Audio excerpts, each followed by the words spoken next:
안녕하십니까. 매일 아침 조간신문의 주요 기사를 딱딱 풀어서 해석해드리는 조간딱풀 7월 14일 금요일에 인사드립니다. 양평 계담 김건희 여사 일가에게 특혜를 몰아주려고 했다는 서울 양평 고속도로 분기점 이야기, 진실게임이 벌어졌는데 성부가 난 것 같습니다. 가짜뉴스 계담이었습니다. 자, 일단 조선일보 일면 하단 기사부터 보여드리겠습니다. 문 정부가 선정한 설계업체, 윤 정부 외압 없었다. 양평 고속도로 대안노선 제한, 야당의 특혜 의혹 주장에 반박. 민간 업체가 그때 문재인 정부 말기에 용역을 받았고 정치적인 고려를 완전히 배제한 채 기술적인 문제로 이것을 다시 조사를 해보니까 이것은 대안, 그러니까는 김건희 여사 일가가 있는 강상면으로 분기점을 내는 게 훨씬 효과적이다. 그렇게 결론을 내렸던 것이지, 무슨 윤석열 정부 들어서 김건희 여사 일가에게 특혜를 몰아주려고 정치적인 고려를 한 것은 전혀 없다. 이렇게 어제 밝혔습니다. 지난해 5월이죠. 서울 양평 고속도로의 종점, 이것을 기존 양서면에서 강상면으로 바꿔야 한다. 이렇게 국토교통부에 보고한 민간 설계업체가 어제 노선 변경은 현장 방문 이후 종합적인 검토를 통해서 결정한 것이다. 이렇게 이야기를 했고, 대안을 마련하는 과정에서 외압이나 국토부의 별도 지시는 없었다. 이렇게 밝혔습니다. 그래서 김건희 여사 일가에게 혜택을 주기 위해서 노선을 바꾸도록 압력이나 지시가 있었을 것이라는 야당 의혹을 민간업체가 정면으로 반박을 했습니다. 이 민간업체는 지금 소위 개딸들에게 탈탈 털리고 있는 홈페이지가 마비될 정도로 그 상황이지만 본인들이 했던 일을 그대로 이야기를 하는 것이죠. 서울 양평 고속도로 노선 변경 논란이 불거진 이후 민간 설계업체가 입장을 밝힌 것은 이번이 처음입니다. 조사 용역을 맡았던 이 동해종합기술공사 이상화 부사장은 어제 경기도 양평군에서 현장 설명회를 열었는데, 그때 국토부 기자들도 다 같이 있었습니다. 그 자리에서 정치적인 고려 없이 기술적 측면에서만 대안 노선을 판단했다. 이렇게 밝혔습니다. 그리고 예비타당성 조사가 결과가 바뀐 그 과정에 대해서는 예타 조사를 거친 노선이 주거 지역과 환경에 미치는 영향과 분기점, 가능성, 교통량 등에 대해서 분석을 했다. 그 결과 최종적인 대안으로 제시한 것이 지금의 노선, 강상면 노선이다. 이렇게 이야기를 했습니다. 그리고 또 특히 원희룡 국토부 장관이 대통령직 인수위 기획위원장일 때 민간업체와 협의한 것 아니냐. 야당이 또 이렇게까지 주장을 하고 있습니다. 인수위 단계부터 벌써 특혜를 주기 위해서 준비한 것 아니냐. 이렇게 야당이 또 본인들의 이 괴담이 들통이 나니까는 또 다른 괴담을 엮어가는데, 거기에 대해서 이 민간업체의 부사장은 전혀 그렇지 않다. 원희룡 장관을 만난 적이 없다. 그리고 이 업체는 문재인 정부 시절인 작년 초 설계 용역을 따냈던 겁니다. 자, 민간업체의 부사장이 이 거짓말을 할 수는 없죠. 만약에 이게 거짓말이 들통이 나면은 큰 탈이 나고 회사가 망할 텐데, 자, 원희룡은 나는 모른다. 전혀 그런 것은, 우리는 정치적인 것은 모른다. 기술적으로 했을 뿐이다. 이렇게 이야기를 하고 있습니다. 그리고 또 하나 중요한 것은 분기점, 몇 차례 제가 말씀을 드렸지만 분기점은 땅값 상승의 요인이 아니다. 이것을 어제 또 이야기를 했습니다. 자, 조선일보 사면 기사입니다. 종점 옮겨 특혜, 분기점은 소음, 분진 탓에 땅값의 악영향이다.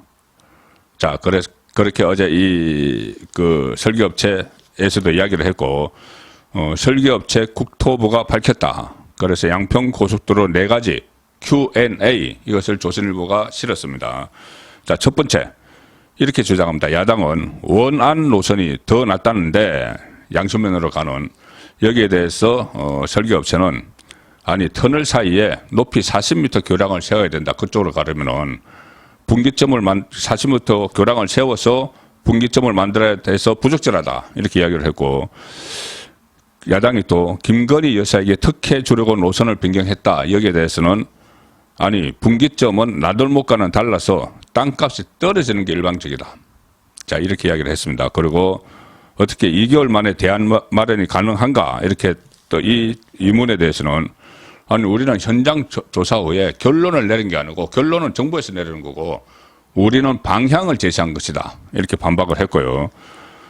예타를 통과한 노선을 왜 바꿨느냐 여기에 대해서 민간업체에서는 100% 가까이 바뀐 적도 다 있다. 예타 말 그대로 예비 타당성 조사일 뿐이다. 본 타당성 조사가 있다. 자 이렇게 반박을 했습니다. 이 계담 그 확산에 지금 민주당은 실패를 했죠. 사실상 이 완전히 승부는 끝났습니다.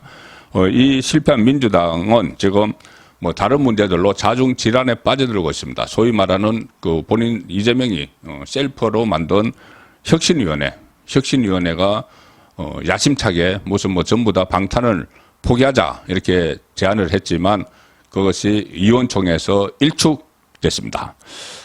중앙일보 8면 기사를 보여드리겠습니다. 민주당 방탄 포기 제동 혁신이 1호 안부터 표류 이렇게 되어 있습니다. 박강원 원내대표가 이제 불체포 특권을 내려놔야 된다 이렇게 이야기를 했는데 민주당 중진 의원들 중심으로 뭔가 캥기는 게 있겠죠. 정치검찰 대책이 필요하다 이렇게 하면서 반대를 했다고 합니다. 정치검찰 정권이 어차피 우리를 표적으로 삼고 있으니까는 그거 내려놓으면 안 된다. 캥기는 게 있는 의원들이 이렇게 이야기한 겁니다. 그래서 의원총회 토론 끝에 결론 못 내고 보류를 했다. 그래서 혁신위원회가 정말 혁신 의지가 있느냐 재논의 희망한다. 뭐 이렇게 혁신위원회가 이야기를 했다는데 뭐 혁신위원회도 어차피 이재명 겁니다. 이재명이 혁신대상 1호 이재명이 만든 거기 때문에 혁신위가 뭘 할 수는 없는 거죠 사실상. 그건 그렇다 치고 왜 그 중진 의원들이 이 불체포 특권 포기를 하지 않았느냐 이유가 있겠죠. 자, 그 이유가 조선일보 오면 기사에 있습니다.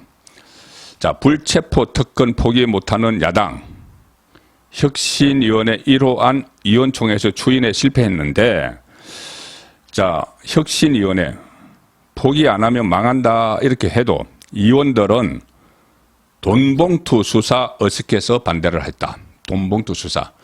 지금 민주당 현역 의원 20명이 지금 적시가 돼 있죠. 그 돈봉투를 받은 의원들 앞으로 줄줄이 구속영장이 청구가 되면은 본인들은 이제 그 국회에서 체포동의안 여기에 기대서 방탄을 하려고 하는데 그걸 포기하자고 김은경 혁신위원장이 뭣도 모르면서 이야기를 했기 때문에 이것을 거부해버린 겁니다. 한 국회의원은 조선일보 통화에서 이렇게 이야기합니다. 돈봉투 사건 수사가 진행 중이고 20명이 돈봉투 받았다는 얘기가 나오는데 누구한테 먼저 영장이 떨어질지 그것도 모르는 상태에서 쉽게 불체포 특권 포기가 되겠느냐. 속마음이죠. 20명 당장 지금 이 국회 자기들 동료 의원들 응원을 받아서 구속되지 않아야 되는데 그걸 포기하자고 하니까 김은경 혁신위원회 해체 이야기까지 나오는 겁니다. 20명이 줄줄이 방탄복을 지금 챙겨 입는 그 장면이 떠오르고 있습니다. 자, 그리고 오늘 마지막으로 전해드릴 기사는 조민 이야기입니다. 조국 딸 조민. 최근에 갑자기 무슨 뭐 유튜브도 하고 뭐 음반도 내고 이렇게 하다가 갑자기 반성하는 모습을 보이고 있죠. 부산대 어제는 그 입학 취소 소송, 고려대 대학교 입학 취소 여기에 대해서 가처분 취소 소송을 냈는데 그걸 포기하겠다. 그리고 또 조국의 아들도 갑자기 석사학위를 반납하겠다. 뭐 이렇게 이야기를 했죠. 다 꿍꿍이 속에 있는 겁니다. 자, 그 꿍꿍이 속. 조민은 어떤 꿍꿍이 속에 있느냐. 동아일보 사회면 기사입니다. 검찰 입시 비리 혐의 조민 기소유예 유력 검토. 다음 달 시효 만료 전, 공소시효 만료 전에 불러서 조사를 한 뒤에 기소유예를 하는 것을 검토하고 있다. 그래서 입학 취소 소송, 취하 등도 영향을 미쳤다. 반성하는 모습, 쇼를 하는, 연출을 하는 그것도 영향을 미쳤다. 이렇게 됐는데 기소유예 이것은 이 기소거리는 되지만, 그러니까 어떤 범죄 혐의는 있지만 그것을 전후 상황을 좀 사정을 봐서 유예를 하겠다 이 이야기죠. 그러니까 이 7개의 가짜 스펙을 부모가 만들어준, 조국 정경심이 만들어준 이것을 대학원 입시하면서 막 갖다 낸 거, 이것은 조민 자신이죠. 그러니까 조민이 그런 일을 하지 않았는데 엄마가 만들어준 거 가지고 갖다 냈습니다. 그러면 본인이 더 잘 알죠. 내가 하지 않았다는 거. 그런데 한때 그 2월 달인가요? 뭐 떳떳하다. 그 김어준 방송에 나와서 떳떳하다 이렇게 이야기했다가 갑자기 이렇게 고개를 숙이는 것은 기소가 돼서 재판을 받는 게 두려워서 그렇게 했다. 이 결론밖에 안 됩니다. 그래서 이 검찰에서는 그렇다고 기소를 안 할 수는 없습니다. 그러면 나중에 비슷한 일이 생기면은 그 사람들도 전부 다 죄가 안 되는 게 돼버리니까, 그래서 선택한 게 기소유예 쪽으로 가는 것 같습니다. 혐의는 있지만 이 다른 상황을 봐서 일단 기소는 하지 않는다. 유예를 한다. 이 이야기죠. 정유라 씨, 최순실 딸 정유라 씨도 똑같이 기소유예를 받은 바 있습니다. 그래서 결국은 정유라 씨가 계속 요새 조민을 저격을 하고 있는데 조민이 정유라 뒤를 밟는 그런 상황이 되고 있습니다. 조간 딱풀이었습니다.